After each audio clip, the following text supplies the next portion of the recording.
Hello everyone, in this video I'm going to show you how to configure ISP failover using SD WAN. As you can see, I have two ISPs that I've actually configured.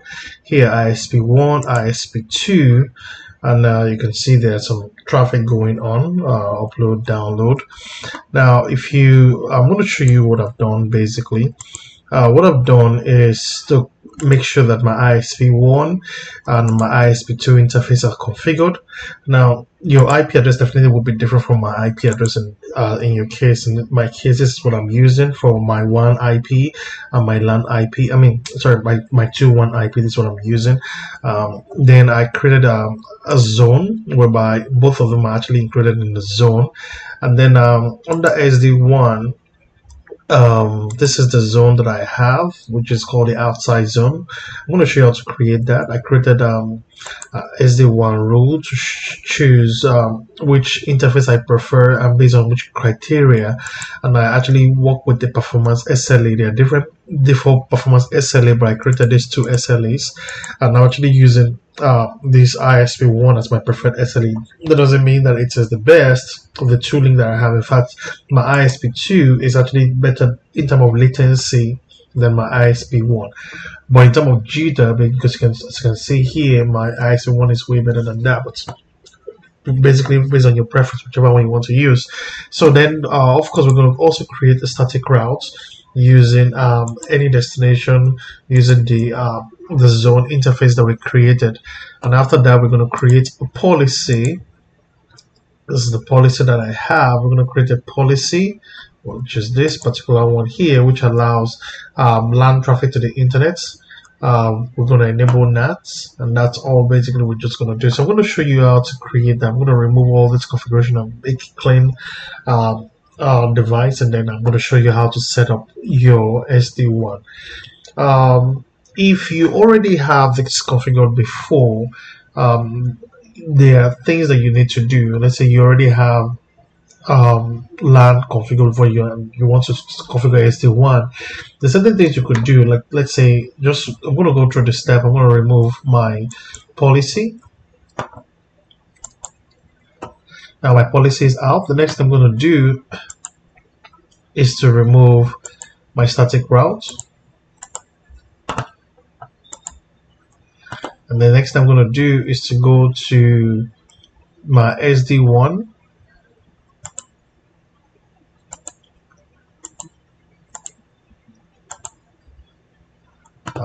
I have a performance SLA actually. I'm going to remove my performance SLA.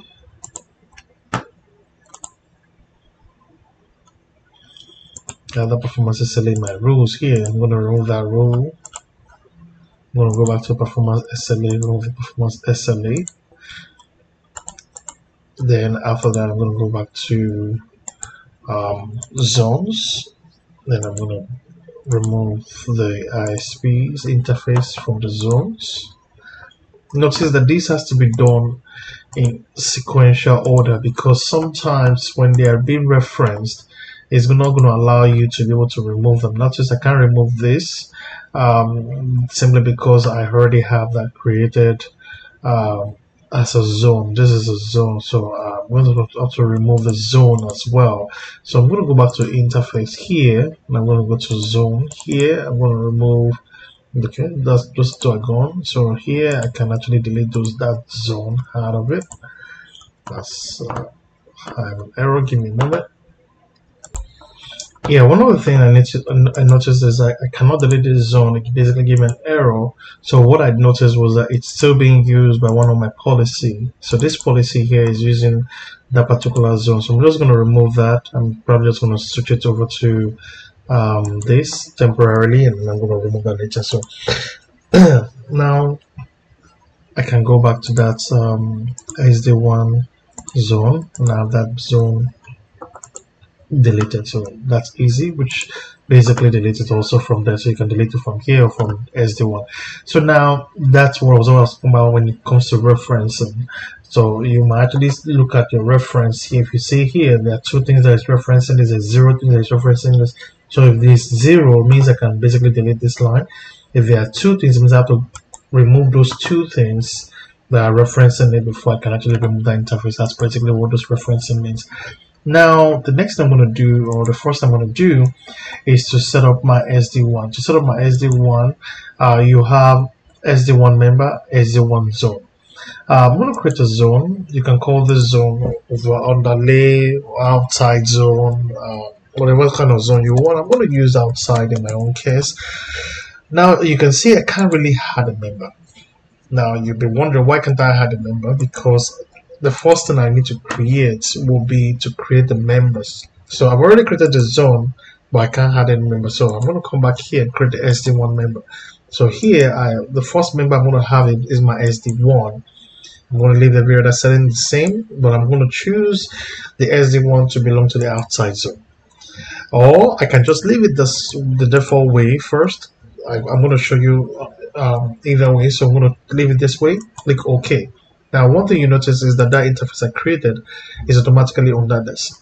So let's say create a new member, and I say SD1, ISP2, and then I make that member of outside. What you will see is that will actually come under outside. But what I want to do is to make both my ISP1 and my ISP2 to be a member of outside zone. I'm just going to go back to this outside zone here, and I'm going to add the ISP1 as a member, and then click close. So notice that one's actually gone here, so no longer under the virtual WAN link. So I have both ISP interfaces created here as a member. The next thing I'm going to do is to create a static route. Now, before I create the static route, I just need to quickly show you the moment I create the outside zone. Notice I have the outside zone created here, and you can see the two members there. I'm going to create a static route. This will allow traffic from your LAN over to your internet. So now here I'm saying any, this 0/0.0/0 basically means any, and the interface I wanted to go through this time around is going to be the outside zone. I'm not going to choose any of the ISP because now they've been bundled together into a single zone. So I'm going to choose the outside zone, and that's all I need to do here for the static route. So you have the static route. This basically allows the traffic now from the LAN over to the WAN, but you also would need policy to actually do that. Policy is actually very important because without a policy, you basically have an implicit deny any traffic. So here I'm going to create a new policy. I'm going to say LAN to internet. Now the incoming interface is basically any traffic coming from my LAN, and where they're going to my WAN, which is my outside zone. Now the source will be my LAN IP. In this case here, my LAN IP, if you notice, this interface is my LAN, which is my port 3, which is actually my port 3 address here. Yours might be different, so I'm just going to choose my port 3, which is basically specific. So anything coming from this particular address here, but going anywhere. So this means basically is going anywhere. So it's going anywhere. So the next I'm going to say is any service, which means if you're trying to browse, you're trying to download, whatever kind of protocol you're trying to use over the internet should be allowed. So here you can see everything should be accepted. I'm going to enable that. If you do have some of the security profile license, you can turn all of this on or some of this on. In my case here, I'm just going to leave it off for now because I do not have, I'm using the trial version of trial period, so these licenses are not available for me to use. I'm going to turn on all the session, and I'm going to make sure that the policy is enabled. I'm going to click OK. Now what I've done basically is to create a policy, firewall policy that will allow traffic from my LAN to go to the WAN. So right now, any traffic from my LAN can actually go to the WAN. Let me quickly show you a diagram of what I'm doing. So if you see here, as you can see here, you can see I have ISP1, I have ISP2, I don't have my 40-gate firewall here, and this is my LAN. Your LAN can be any kind of network you have. Just make something this simple. Now, what I'm trying to say here is my ISP1 and my ISP2 will actually be failing over. So in case this is no longer a viable link, you will use the ISP2 to get to the internet. So all this traffic in the LAN here can actually use ISP1 or ISP2, or even use both of them to go out to the internet, depending on how I want to set the performance policy or the SLA rules. So basically, this is all you have here. So we're going to leave it like this. So this is basically the diagram. This is what we're working. So the firewall policy I just created now is to allow all these devices here to go out through the LAN, because we're using the outside zone. Both of this ISP here are actually included, so both of this all the traffic coming from the LAN here can actually go to any of this interface here. That's basically what I'm actually trying to show. Now the next thing I'm going to do is, you remember earlier I actually disabled this particular policy, so I'm just going to switch it back. So that's to make sure that my traffic is actually working for whatever policy that I configured this for. Now next thing I'm going to do is to go back to my as you can see here, there's no traffic here yet because nothing is going out. So next I'm going to do is to go back to my SD WAN.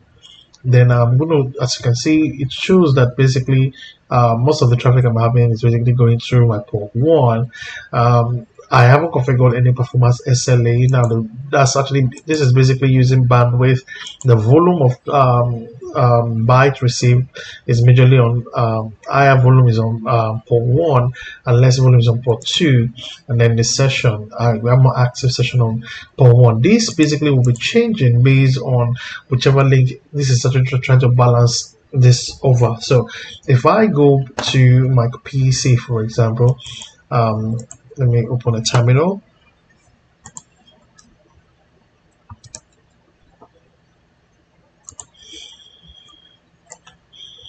And then let's say trace out.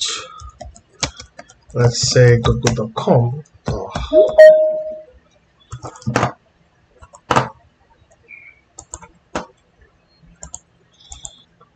Trace out. Okay, now right now my PC is basically going through a different interface. I'm gonna reroute my traffic to go through this firewall. So right now it's going through a different firewall. So I'm just gonna reroute my traffic. Give me a moment to reroute my traffic to go through this firewall. Okay, I did change my default gateway from .10 to 17.103, which basically I'm now using the 40 gate as my default gateway on my PC. So basically my PC now is able to go to the internet using 57.10, which happens to be my 1.2 interface, which is actually here 57 now, because my 1.1 on my ISP1 is 67. So it's going through the 57 what's it called, ISP2. So if you look at the SD WAN here, you will notice that most of the bandwidth is now going through port 2 as compared to earlier where most of them were going through port 1. And when you look at the volume, the volume is still, I would say, I have more volume of traffic going through port 1, but when you look at the session, notice we have more session on on port 2 on ISP2. And then if we look at this now, you can see that we have more traffic on ISP2 than we have on ISP1. If I run that trace route again, what you will notice is that it's still currently going to go through the 57.10. So I'm just going to give it a moment to run that.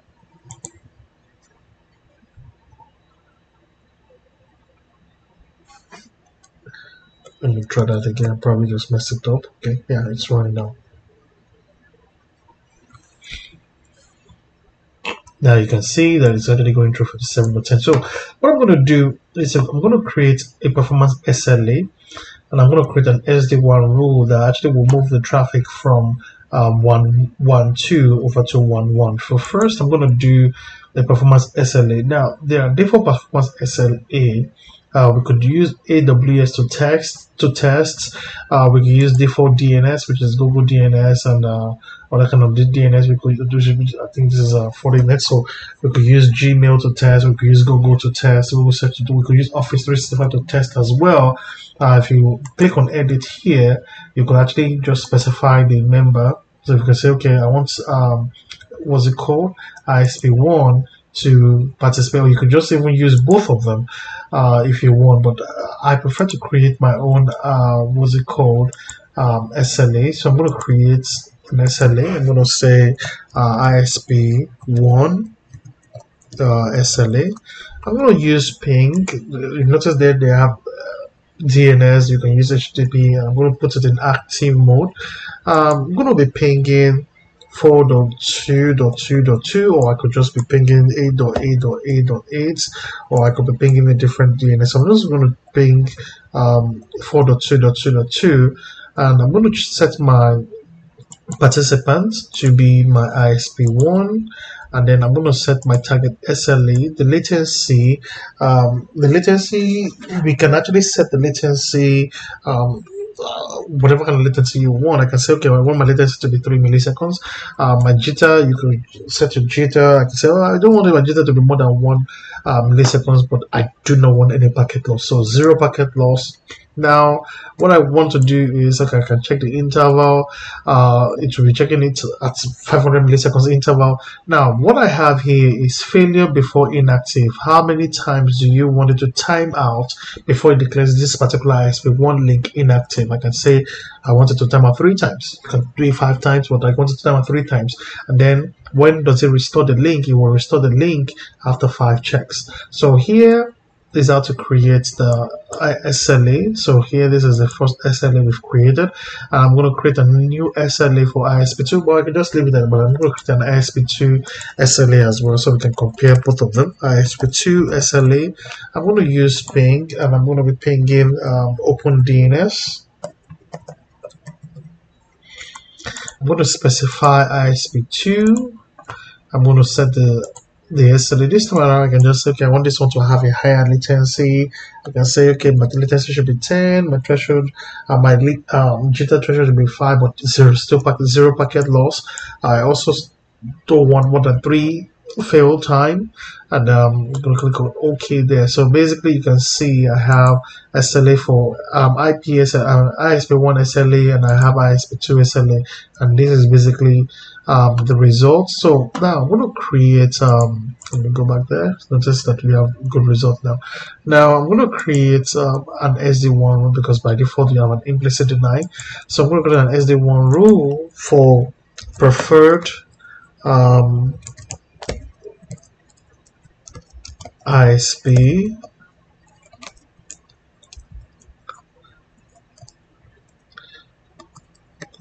I can say preferred ISP1. So ISP1 is my preferred link. Now I'm going to use all as the source address, and destination address I'm also going to use all as destination address, and then the service is basically going to be any. Then I'm actually going to be using best quality as my best strategy for selection. It's basically going to be using the member with the best quality. You could use best, maximum bandwidth, you could use low cost, and so on like that. So now the next thing we're going to do is we're going to select the interface preference. I basically want my ISP1 to be my preferential interface. The next thing I'm going to do is to choose the measured SLA. Notice we use DNS, the default one, but I created ISP1 SLA. This is what I'm going to be using to measure, and the criteria, the quality criteria I'm using is latency. Basically, if the latency goes below this particular milliseconds, switch. That's basically what I have there, and I'm going to click OK. So in this case, now what I've done here is to switch my preferred link over to ISP1. What you will notice here is that traffic will begin to change from this yellow, which is port 2, which is my ISP2, over to port 1 over time. So the same thing with session as well. So let's see if we can create some more traffic.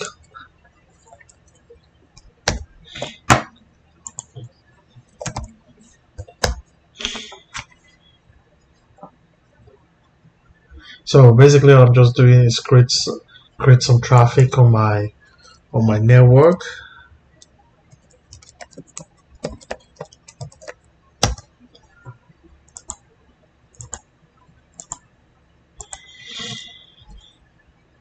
With this, I'm basically creating traffic, and what you will see is that the traffic will be going.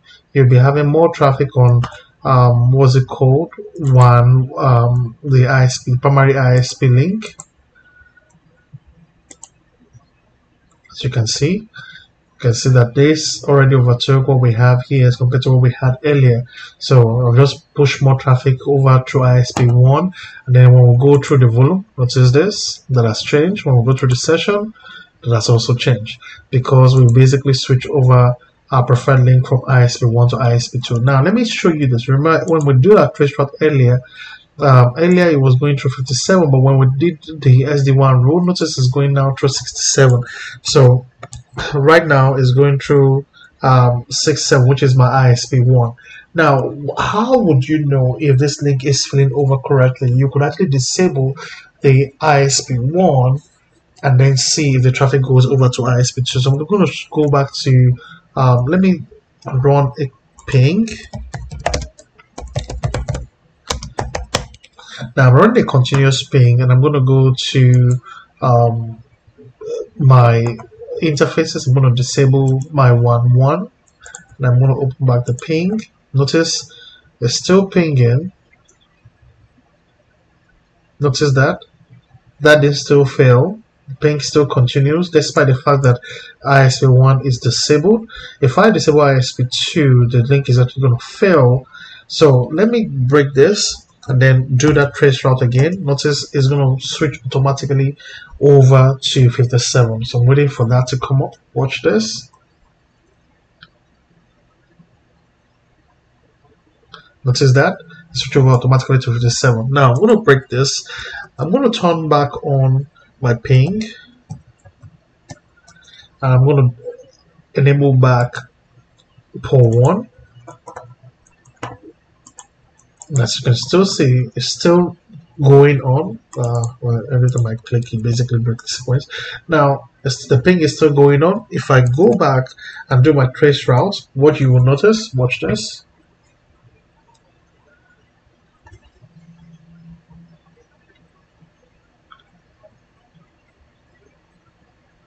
Notice it's still on 57.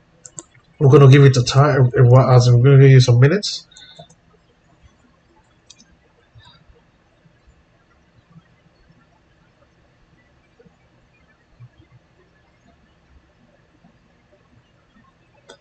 Now, currently it's still using the secondary link.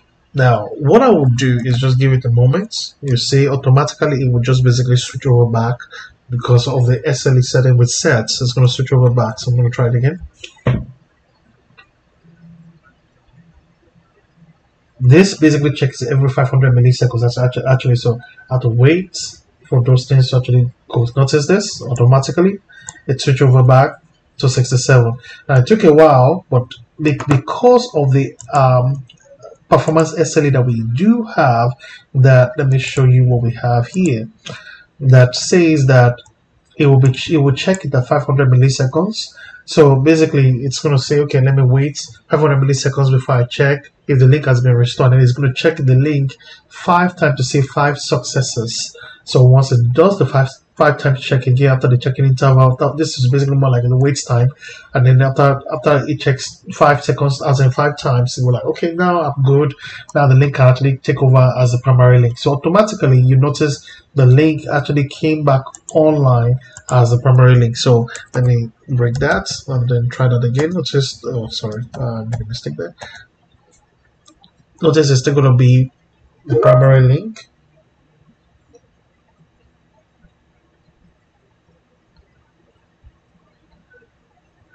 So this is basically how this works. So what I'm going to do next is, if I go back to my SD WAN, as you can still see on the volume, you have on the session you have more of this traffic on ISP1. On bandwidth you have more of ISP1.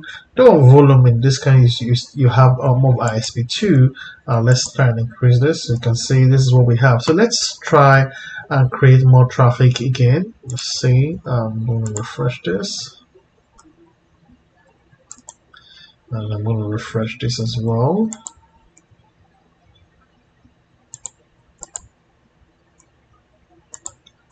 Notice that, and then notice that this has changed. So what I want to do at this point, before I do anything, I want to show you that right now I'm still going through my ISP1. So if I disable ISP2, ISP1 will still be working. If I disable ISP1, ISP2 will take over. So basically, so if I come back here, let me go back to my pinging. Then I disable ISP1.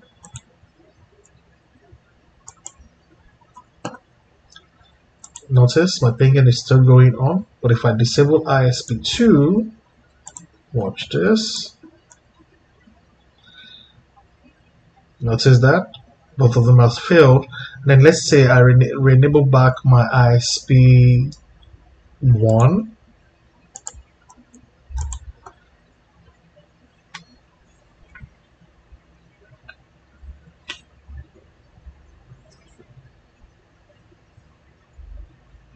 Notice that. Let's disable back the ISP1 again.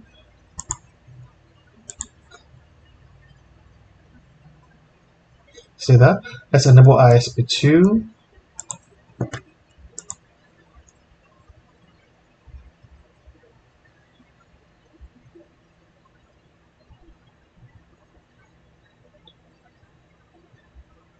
As you can see, traffic is going through ISP2. How do we confirm that? If we do the trace route again, you will see that traffic is currently going through ISP2.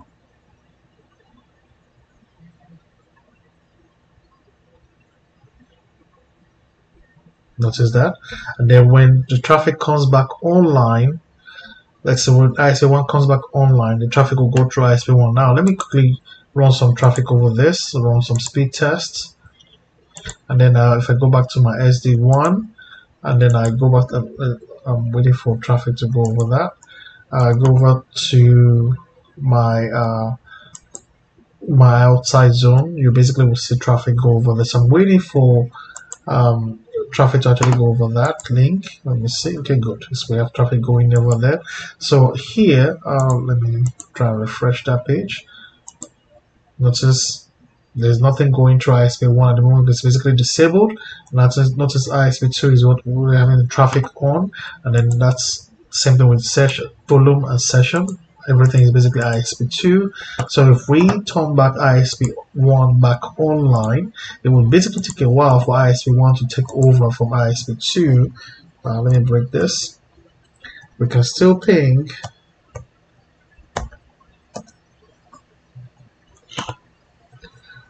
When ISP1 comes back online, which is currently online, it's still going to take about 500 milliseconds to actually check, because it checks every 500 milliseconds. And then after that, it will then check for 5 successes, which is basically pinging and say 5 reply without anyone breaking. And then once that happens, it will then switch over to ISP1. So let's see if that switch over to ISP1.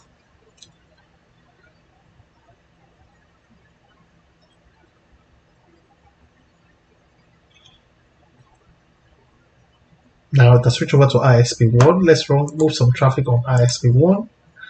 And then while we're moving some traffic on ISP1, let's go back to our SD WAN. And then one thing you'll notice here, as you can still see, ISP2 still has more traffic than ISP1. But over time, you will notice that ISP1 is basically going to take over. Notice this again, ISP1 is taking over on bandwidth area. Session is increasing more. Let's do this speed test again. Go. So while that one is running, let's check again. Notice in bandwidth we have more of ISP1. In volume, it's still not increasing, it's still increasing. Notice this is increasing more, the session is increasing more. You can as well check here as well, and then you see that traffic is basically moving over this. So what you see is when you go to your policy, you basically will see all the traffic that has actually been moving over the WAN interface. So you can see we've actually pulled about 17 gig of traffic already. So basically this is how you can actually configure SD WAN for failover on your 40 gig firewall. Please put in the likes and comments if you actually want to learn more about SD-WAN. This is basically just failover. There are more things that SD-WAN does, more apart from just failover. There are other things that you can use SD-WAN for. So SD-WAN is not just basically for failover. You can actually use it to actually determine which path it should actually use when it comes to um, which application is more preferred. You want your um, what's it called, application that actually consumers that uses the real-time application. Do you want them to use your ISP2? It's over your ISP1. That's more in-depth about SD-WAN, but for now this is basically using SD-WAN as a failover link. Thank you for watching, and please do like and subscribe and share this video. If this video has been helpful to you, please share it to others. I would like to actually increase my subscriber base on this channel. Thank you.